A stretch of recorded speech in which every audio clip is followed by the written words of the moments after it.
people from all the ministries of the government of India, like MEA does a lot of gifting. So they were there. We have G20 presidency next year. Their officials were there. Officials from tribal ministry were there. Officials from Khadi were there. Officials from MSME were there. So we are doing a great deal of work together, interministerial, to promote this One District, One Product program. That day we came out with a catalog where we've listed out a large number of products from these various districts. It's work in progress. It will keep expanding. And then we are now trying to identify suppliers who we are cataloging. Both of these I'm happy to share with you digitally. It's available digitally. You can just share it with one of you, or Himanshu can share it with all of you.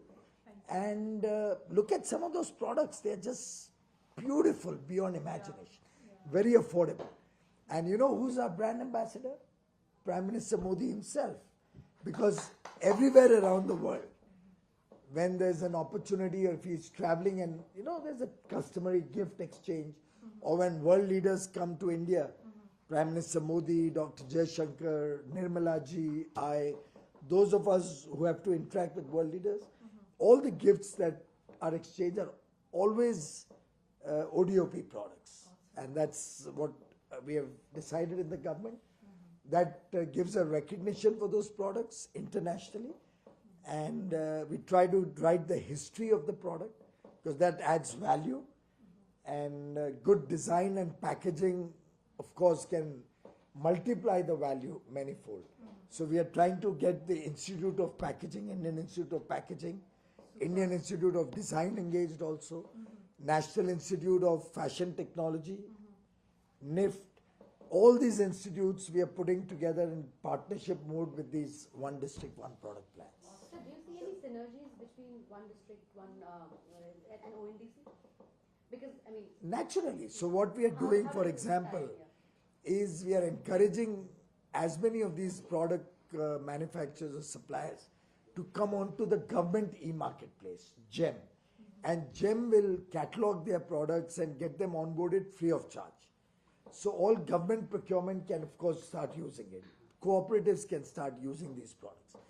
Once the cataloging process is done free of charge, then when they want to onboard onto any other platform, it's all ready for them on a platter. They just can onboard onto any platforms. And when they come onto ONDC, that platform comes onto ONDC. Suppose I'm registered in platform X. My product, let's say Moradabad Brassware, is on platform X, which cataloging GEM has already helped me do, so I can now onload on platform X. In the normal scheme of things today, all those who come onto platform X as buyers will only see my product, right? With ONDC, all the platforms which are on ONDC, if any buyer on any of those platforms comes and is looking for Moradabad Brassware, he will be able to see my product. That's what ONDC is all about, in simple words. It democratizes the entire buyer and seller ecosystem. So a buyer on any one app will get to see the sellers on all apps on ONDC. Or a seller on one app will be able to offer products to buyers on all the apps who come through apps which are on the, or platforms which are on ONDC.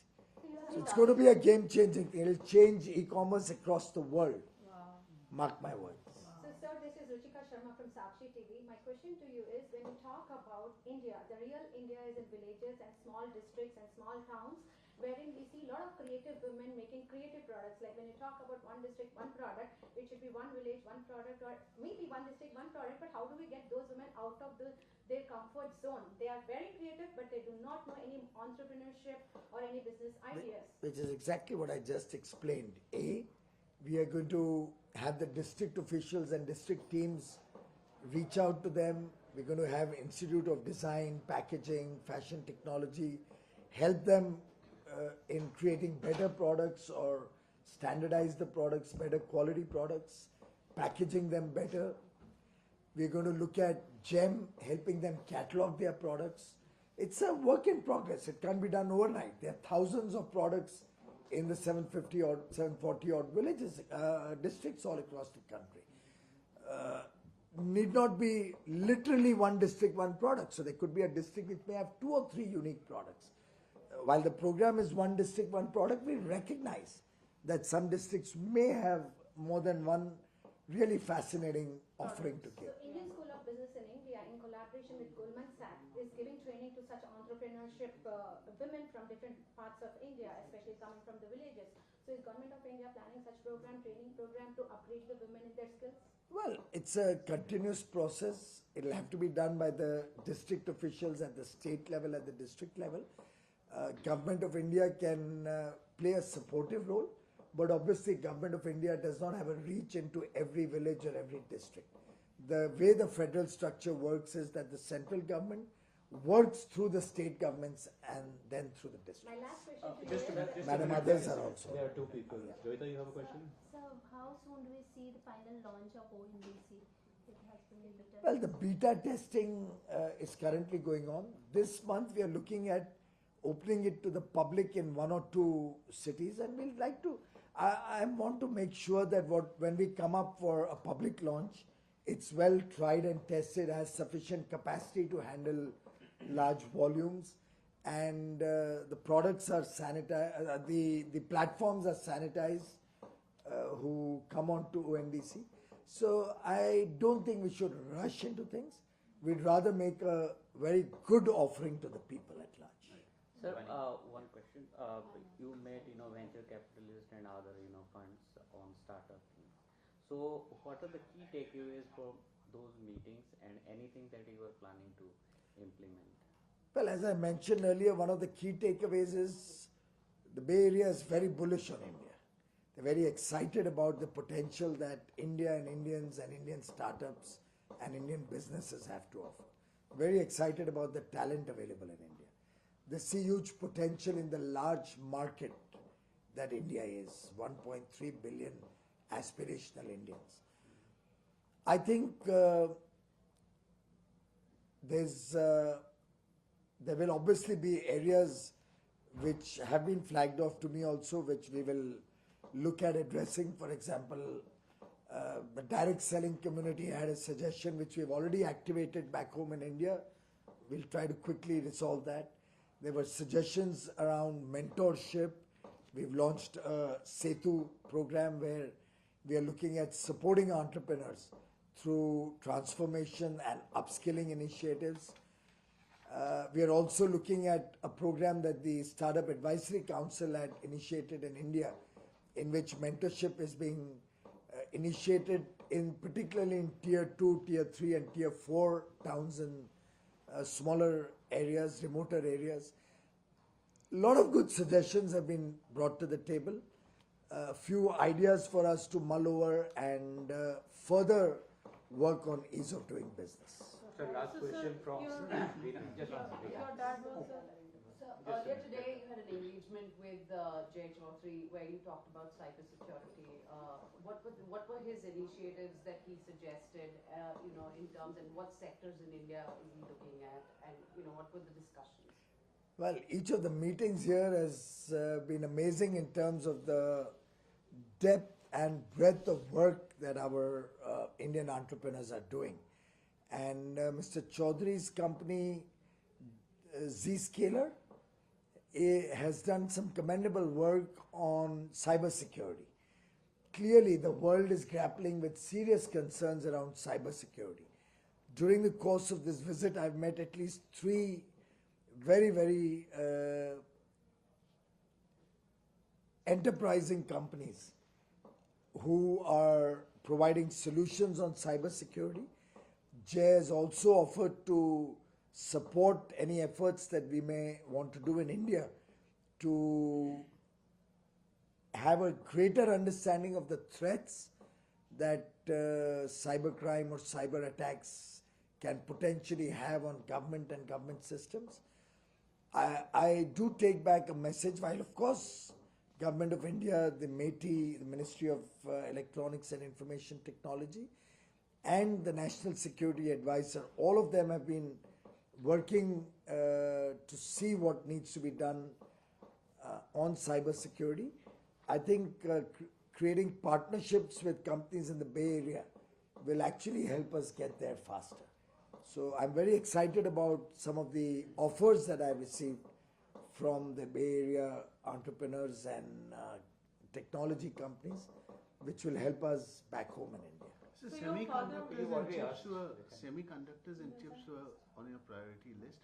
Any update on that? You wanted to bring semiconductors? Very clearly, many countries, including the US now, has come up with their chips policy. India, many months ago, came up with the semiconductor policy where we are giving very liberal incentives for companies to come and manufacture in India, even set up fabs. We already have a good ecosystem on design and several elements of the semiconductor chain. But we are in dialogue with many companies. Companies in the US, companies in other parts of the world have shown interest in investing. MeitY is handling the detail of that, so I wouldn't be up to speed on what exactly is the status right now. But I can assure you that we are very serious about promoting the semiconductor industry. Can I ask one last question? So your dad, Mr. Prakash Goyal, he had been on the National Treasury of BJP for about 2 decades, and then you were the next, being a chartered accountant and being associated with this kind of a family. It's obvious. So I would just ask you, what is one characteristic of BJP that you and your family love the most? And when you're wearing multiple hats now as a cabinet minister, then how do you handle all these portfolios? Well, I think the best part of the Bharatiya Janata Party is its outlook towards the country is very, very nationalistic.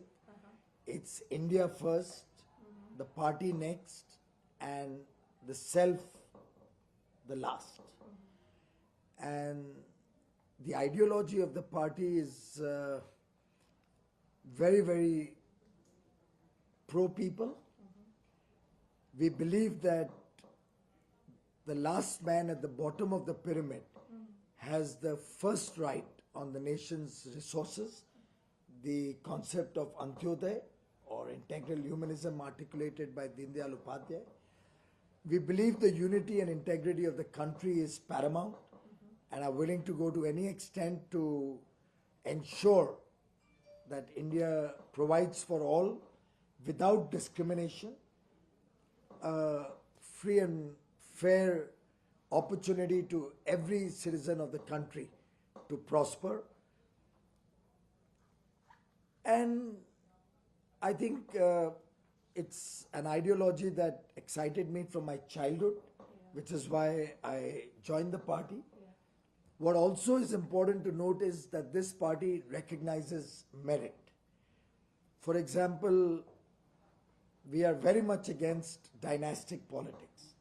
One may very well question me why I say that or how can I say that. I say that because I worked through the party ranks right from 1986 when I was a young man. I worked through the party as a common worker for over a decade or nearly 2 decades while handling many different assignments, but with no position and certainly no position coming because of my surname. My mother, after 3 terms as a member of Maharashtra's Legislative Assembly, retired from public life in 2004. Suo moto on her own, saying that, well, I'm now 65, I should retire, let some new people get an opportunity. I'll continue to do social work, which she continued to do until her death in 2020. Super. But on the condition that I would not be the candidate, even though I was very active. I had fought all the 3 elections for her. But she said, Piyush Goyal will not be the candidate from my area. Her words were over my dead body. He's not going to contest here. Because this is not a right that the family has just because I was an MLA. My father was in public life also. 2 terms in the Rajya Sabha. Finished his terms in 2008 and passed away in 2008. Well before I even came to Delhi as a member of parliament.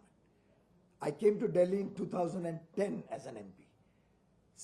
6 years after my mother had retired, 2 years after my father had passed away. I was chosen by the party. I would like to believe on my merit. I had nobody to be my godfather in 2014. But Prime Minister Modi decided to give me a responsibility. I do hope on my merit, and I continue to serve on that. Thank you. Thank you. Thank you. Thank you all. Really wonderful.